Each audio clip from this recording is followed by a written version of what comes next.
আমন্ত্রণ দীপ্ত সংবাদে আপনাদের সাথে আছি আমি ইয়াসমিন সুমনা। সাতক্ষীরা ৩ আসনে কাজী আলাউদ্দিনের মনোনয়ন বাতিলের দাবিতে মানববন্ধন ও বিক্ষোভ কর্মসূচি পালন করেছে ডাক্তার শহীদুল আলমের কর্মী সমর্থকরা। বুধবার বিকেল ৪টা থেকে সন্ধ্যা ৬টা পর্যন্ত সাতক্ষীরা শ্যামনগর সড়কের কালীগঞ্জ ব্রিজ হতে ২ কিলোমিটার ব্যাপী এই কর্মসূচি পালন করে তারা। এদিকে লক্ষ্মীপুর ৪ রামগতি কমলনগর আসনের সাবেক এমপি আশরাফ উদ্দিনকে মনোনয়ন না দেওয়ার প্রতিবাদে এবং তাকে মনোনয়ন দেওয়ার দাবিতে বিক্ষোভ মিছিল ও সমাবেশ করেছে তার কর্মী সমর্থকরা। বুধবার রাতে রামগতি উপজেলার জনতা বাজারে একটি বিক্ষোভ মিছিল বের করে তারা। রংপুর ৩ আসনে বিএনপি নেত্রী রিটা রহমানকে মনোনয়ন দেওয়ার দাবিতে বিক্ষোভ মিছিল করেছে তার কর্মী ও সমর্থকেরা।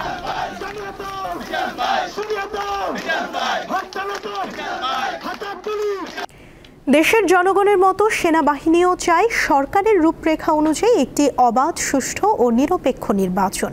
বুধবার ব্রিফিংয়ে সেনা সদর জানায়, নির্বাচন হলে দেশের স্থিতিশীলতা আরও ভালো হবে এবং আইন শৃঙ্খলা পরিস্থিতি ধীরে ধীরে স্বাভাবিক হবে। বুধবার সেনা সদরে সেনাবাহিনীর কার্যক্রম সম্পর্কে জানাতে সংবাদ সম্মেলন অনুষ্ঠিত হয়। বিভিন্ন অভিযানে গ্রেপ্তার, অস্ত্র উদ্ধার ও আইন শৃঙ্খলা পরিস্থিতি সহ সার্বিক বিষয় তুলে ধরা হয়। এরপর প্রশ্নোত্তর পর্বে কথা বলেন ঊর্ধ্বতন কর্মকর্তারা। প্রধান উপদেষ্টার সঙ্গে সম্প্রতি ৩ বাহিনীর প্রধান বৈঠক করেছেন, এটা আমরা সবাই জানি। ব্রিফিংয়ে জানানো হয়, গত ১৫ মাস সেনাবাহিনী মাঠে রয়েছে। নির্বাচনের পর তারা সেনানিবাসে ফিরতে চায়। গত ১৫ মাস আমরা বাইরে আছি। নির্বাচন পর্যন্ত বা তার কিছুটা পরেও যদি বাইরে থাকতে হয়, তাহলে আরো কিছুদিন বাইরে থাকতে হবে। তো এতে করে কিন্তু আমাদের প্রশিক্ষণ বিঘ্নিত হচ্ছে। তো রেস্ট অ্যান্ড রিফিটেরও প্রয়োজন আছে। তো এই জন্য আমরাও চাই একটা সুষ্ঠু নির্বাচন অনুষ্ঠিত হোক এবং আমরা সেনানিবাসে ফেরত আসতে পারি। তিনি বলেন, সুষ্ঠুভাবে নির্বাচন হলে দেশ ও আইন শৃঙ্খলা পরিস্থিতি স্থিতিশীল হবে। সরকার যেভাবে রূপরেখা প্রণয়ন করেছেন, সেই রূপরেখা অনুযায়ী একটা অবাধ, সুষ্ঠু এবং গ্রহণযোগ্য নির্বাচন অনুষ্ঠিত হোক। সেই রূপরেখার মধ্যে তো সময়সীমাও দেওয়া আছে। আমরা আশা করি যে নির্বাচন হলে দেশের স্থিতিশীলতা আরো ভালো হবে, আইন শৃঙ্খলা পরিস্থিতি ধীরে ধীরে স্বাভাবিক হবে। এক প্রশ্নের জবাবে সেনা কর্মকর্তারা জানান, সুষ্ঠু ও নিরপেক্ষ নির্বাচন করতে মাঠে ১ লাখ সেনা সদস্য মোতায়েন থাকবে। নির্বাচনকালীন সময়ে আমরা ৯০,০০০ থেকে ১ লক্ষ সেনা সদস্য মাঠ পর্যায়ে আমরা নিয়োজিত করব। জেলা পর্যায়ে, উপজেলা পর্যায়ে, এমনকি ক্ষেত্র বিশেষে আপনার আসন ভিত্তিক আমরা ক্যাম্প স্থাপন করে যথাসম্ভব এই আইনশৃঙ্খলা পরিস্থিতি নিয়ন্ত্রণে রাখার চেষ্টা করব। সেনা কর্মকর্তারা বলেন, কিছু স্বার্থান্বেষী চক্র সেনাবাহিনীর নেতৃত্বকে প্রশ্নবিদ্ধ করার উদ্দেশ্যে মিথ্যা অপপ্রচার চালাচ্ছে। আমরা চাইব যে সরকার একটি স্বচ্ছ প্রক্রিয়ার মাধ্যমে বিচারটি সম্পন্ন করবে। দিলশা দানি, দীপ্ত সংবাদ, ঢাকা। নারায়ণগঞ্জ সদর উপজেলার ফতুল্লায় সংবাদ সংগ্রহ করতে গিয়ে একটি অনলাইন পোর্টালের ৩ সংবাদকর্মীকে আটক করে মারধর করার অভিযোগ উঠেছে। এ সময় তাদের ক্যামেরা ও মুঠোফোন ভাঙচুর করা হয়। খবর পেয়ে পুলিশ ও স্থানীয় সাংবাদিকরা ঘটনাস্থলে গিয়ে ৩ জনকে উদ্ধার করে হাসপাতালে পাঠায়। বুধবার বিকেলে সদর উপজেলার গিরিধারা বউবাজার এলাকায় এই ঘটনা ঘটে। আহত সাংবাদিকরা জানান, সদর উপজেলার ফতুল্লার গিরিধারা বউবাজার এলাকায় এক নারীর অভিযোগ ছিল, তাদের জমি দখল করে রেখেছিল বিএনপির নামধারী নেতা শাহাদাত ও তার ছেলে আতাই রাব্বি। ওই নারী ফতুল্লা থানায় একাধিকবার জিডি করেন। এ বিষয়ে খোঁজ খবর ও সংবাদ সংগ্রহ করতে গেলে অতর্কিতভাবে তাদের উপর হামলা চালানো হয়। পুলিশ জানায়, অভিযুক্ত শাহাদাত হোসেনকে আটক করা হয়েছে। এই ঘটনায় মামলা দায়ের করা হয়েছে।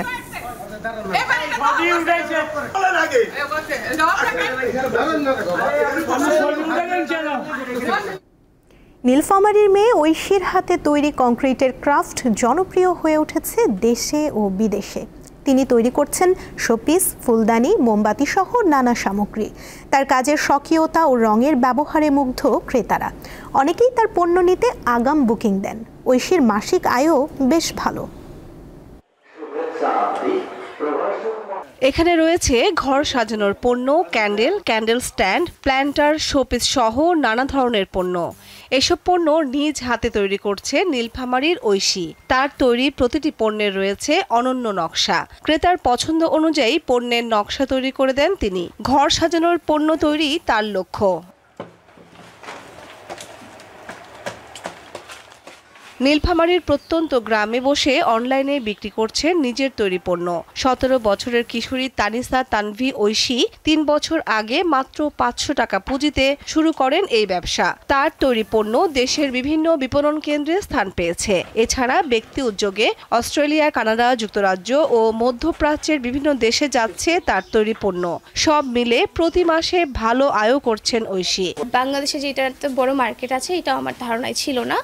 এখন সব সেলস প্রায় 10 গুণ হয়ে গেছে প্রথমের দিকের থেকে। আমি দেশের বাইরে এক্সপোর্ট করার খুবই চেষ্টা করছি, কিছু এক্সপোর্ট করেছি, কিন্তু ওই যে বাল্কের যে অর্ডারগুলো ওগুলো এক্সপোর্ট নিয়ে বেশ ঝামেলা হচ্ছে। সৃজনশীল এমন কাজে ঐশীকে সহযোগিতা করেন তার পরিবারের সদস্যরা। এলাকার বেকার নারীদেরও কর্মসংস্থান করছেন তিনি। কাজ করিয়ে টাকা নেই, নিয়ে সংসার চালাই। যা টাকা পাই আমি সংসারে লাগাই, ছেলে মেয়েকে আমি লেখাপড়া করি। ঐশীকে সহযোগিতা করার কথা জানালেন বিসিকের এই কর্মকর্তা। বিসিকের সহায়তায় বাইরের কয়েকটা দেশে আমরা মেলার আয়োজন করে থাকি এবং আমরা বাংলাদেশ থেকে অনেক উদ্যোক্তা সেখানে পাঠাই। তিনি যদি চান তাহলে আমরা সেখানে এক্সপোর্টের জন্য তার মেলাগুলোতে স্টলের ব্যবস্থা করে দিতে পারি। ঐশীর তৈরি পণ্য একদিন বিভিন্ন দেশে রপ্তানি হবে বলে আশা প্রকাশ করেন তিনি। কামরুন নাহার, দীপ্ত, বার্তাকক্ষ। আন্তর্জাতিক প্রসঙ্গ। ভারতের বিহার রাজ্যের বিধানসভা নির্বাচনের প্রথম ধাপের ভোট গ্রহণ শুরু হয়েছে। বৃহস্পতিবার সকাল 7টা থেকে শুরু হওয়া এই ভোট গ্রহণ চলবে সন্ধ্যা 6টা পর্যন্ত। রাজ্যের মোট 243টি বিধানসভা আসনের মধ্যে 18টি জেলার 121টি আসনে ভোট দিচ্ছেন বিহারের 3,75,00,000-এর বেশি ভোটার। এই দফায় মোট 1314 জন প্রার্থীর রাজনৈতিক ভাগ্য নির্ধারিত হবে। নির্বাচনে মূল লড়াই হতে যাচ্ছে ক্ষমতাসীন ন্যাশনাল ডেমোক্রেটিক অ্যালায়েন্স এবং বিজেপি বিরোধী ইন্ডিয়া জোটের বিহার সংস্করণ মহাগঠবন্ধনের মধ্যে। প্রথম দফার ভোটে উল্লেখযোগ্য প্রার্থীদের মধ্যে আছেন আরজেডি প্রধান লালু প্রসাদের ছোট ছেলে এবং বিহারের বিরোধী দল নেতা তেজস্বী যাদব।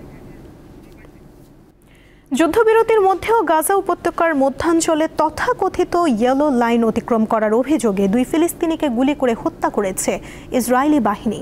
বুধবার এক বিবৃতিতে খবর জানায় ইসরায়েলি বাহিনী। ইয়েলো লাইন হল যুদ্ধবিরতি চুক্তির প্রথম ধাপে নির্ধারিত একটি প্রত্যাহার সীমা, যা 10ই অক্টোবর থেকে কার্যকর হয়। গাজা স্বাস্থ্য মন্ত্রণালয়ের তথ্য অনুযায়ী যুদ্ধবিরতিতে থাকা সত্ত্বেও ইসরায়েলি সেনাদের গুলিতে এখন পর্যন্ত 240 জনেরও বেশি ফিলিস্তিনি নিহত হয়েছেন এবং 600 জনের বেশি আহত হয়েছেন। এদিকে গাজায় চলমান যুদ্ধবিরতির অংশ হিসেবে আরও এক ইসরায়েলি বন্দীর মরদেহ আন্তর্জাতিক রেড ক্রস কমিটির কাছে হস্তান্তর করেছে ফিলিস্তিনি প্রতিরোধ সংগঠন হামাস।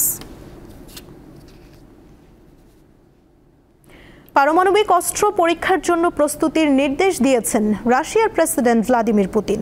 সম্প্রতি মার্কিন প্রেসিডেন্ট ডোনাল্ড ট্রাম্পের পারমাণবিক অস্ত্র পরীক্ষা শুরুর নির্দেশের পর এই পদক্ষেপ নিলেন পুতিন। বার্তা সংস্থা রয়টার্সের এক প্রতিবেদনে এই তথ্য জানানো হয়। এতে বলা হয়, আর্কটিক অঞ্চলের নোভা জেমলিয়া ঘাঁটিতে অল্প সময়ের নোটিশেই এমন পরীক্ষা চালানো সম্ভব বলে জানিয়েছেন রুশ প্রতিরক্ষা মন্ত্রী। 1991 সালে সোভিয়েত ইউনিয়নের পতনের পর রাশিয়া আর কোনো পারমাণবিক বিস্ফোরণের পরীক্ষা চালায়নি। এদিকে নতুন করে এমন পরীক্ষা শুরু হলে তা বিশ্ব রাজনীতিতে অস্থিতিশীলতা বাড়াবে বলে শঙ্কা বিশ্লেষকদের। বিশ্বে উত্তর কোরিয়াই একমাত্র দেশ যারা 21 শতকে পারমাণবিক পরীক্ষা চালিয়েছে। খেলার খবর। আগামী বছর যুক্তরাষ্ট্র, কানাডা ও মেক্সিকোতে অনুষ্ঠিত হবে ফিফা বিশ্বকাপ। বিশ্ব আসরকে সামনে রেখে 22 দেশের জার্সি উন্মোচন করেছে ক্রীড়া সামগ্রী প্রস্তুতকারক প্রতিষ্ঠান অ্যাডিডাস। মূলত যেসব ফেডারেশনের সঙ্গে অ্যাডিডাসের চুক্তি রয়েছে তাদের জার্সি উন্মোচন করা হয়েছে। সবচেয়ে বেশি আলোচনায় রয়েছে বর্তমান বিশ্ব চ্যাম্পিয়ন লিওনেল মেসিদের জার্সি। এতে আলবিসেলেস্তের জয় করা 1978, 1986 এবং 2022 বিশ্বকাপ জয়ের কথা স্মরণ করা হয়েছে। প্রকাশ করা 22 দেশের মধ্যে 6টি দেশ এরই মধ্যে বিশ্বকাপের বিশ্বকাপের বাছাই পর্ব উতরে গেছে।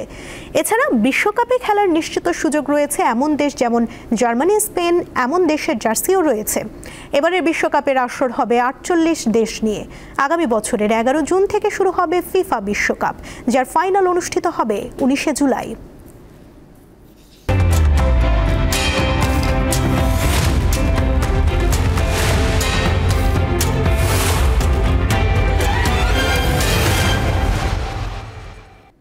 এবারে জানাবো এক নজরে দৈনিক পত্রিকার শিরোনাম। আমাদের হাতে রয়েছে প্রথম আলো পত্রিকা, যার প্রধান শিরোনামে আমরা দেখতে পাচ্ছি ইতিহাস গড়লেন মামদানি, মামদানির জয় ট্রাম্পকে বার্তা। নিউ ইয়র্কের 400 বছরের ইতিহাসে দক্ষিণ এশীয় বংশোদ্ভূত প্রথম মেয়র মামদানি, প্রথম মুসলমান মেয়রও তিনি। মামদানির সামনে এখন আসলো যেসব চ্যালেঞ্জ, এ নিয়ে রয়েছে প্রতিবেদন। এদিকে দেখতে পাচ্ছি সেনাবাহিনীর প্রত্যাশা, সরকারের রূপরেখা অনুযায়ী নির্বাচন হবে, সেনা সদরের ব্রিফিং। রাজনৈতিক সংস্কৃতি বদলাতে চাই, সাক্ষাৎকারে বললেন মীর মাহবুবুর রহমান। অপরদিকে দেখতে পাচ্ছি চট্টগ্রামে বিএনপি মনোনীত প্রার্থী গুলিবিদ্ধ, নিহত 1। হঠাৎ এলোপাতাড়ি গুলিতে 5 জন আহত।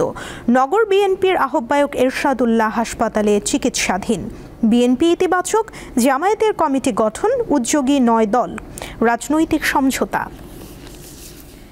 যুগান্তর পত্রিকার প্রধান শিরোনামে রয়েছে চট্টগ্রামে নির্বাচনী গণসংযোগে হামলা, বিএনপি প্রার্থী গুলিবিদ্ধ। নির্বাচনী গণসংযোগে গুলিবিদ্ধ চট্টগ্রাম 8 আসনে বিএনপির মনোনীত প্রার্থী এরশাদ উল্লাহর চিকিৎসা চলছে, এমন একটি স্থির চিত্র আমরা এদিকে দেখতে পাচ্ছি। এদিকে নির্বাচনকে বাধাগ্রস্ত করতেই এই ধরনের ঘটনা, বললেন মির্জা ফখরুল। অপর পাশে দেখতে পাচ্ছি মামদানির বিজয় বাংলাদেশি আঙ্কেল আন্টিদের। নিউ ইয়র্ক সিটির প্রথম মুসলিম মেয়র তিনি। মামদানির ঐতিহাসিক জয় ট্রাম্পের জন্য বড় ধাক্কা। দৈনিক ইত্তেফাক পত্রিকার প্রধান শিরোনামে রয়েছে মাইলস্টোন ট্র্যাজেডি, পাইলটের উড্ডয়ন ত্রুটি ও নিয়ন্ত্রণ হারানোয় দুর্ঘটনা। এদিকে ভোটার এলাকা পরিবর্তনের শেষ সময় 10ই নভেম্বর। নির্বাচনে 1 লাখ সদস্য মাঠে থাকবে, বললেন সেনা সদর। চট্টগ্রামে বিএনপির জনসংযোগে প্রার্থী গুলিবিদ্ধ, কর্মী নিহত। আর্থিক সংকটে থাকা 5 ব্যাংকের বোর্ড বাতিল। দেখে নিলাম আজকের দৈনিক পত্রিকার শিরোনামগুলো। এই ছিল এখনকার মতো। এরপর দুপুর 1টায় বাণিজ্য সংবাদ দেখার আমন্ত্রণ রইল। এছাড়া আরও তথ্য পেতে যুক্ত থাকুন দীপ্ত ডিজিটাল প্ল্যাটফর্মের সাথে। ধন্যবাদ সবাইকে।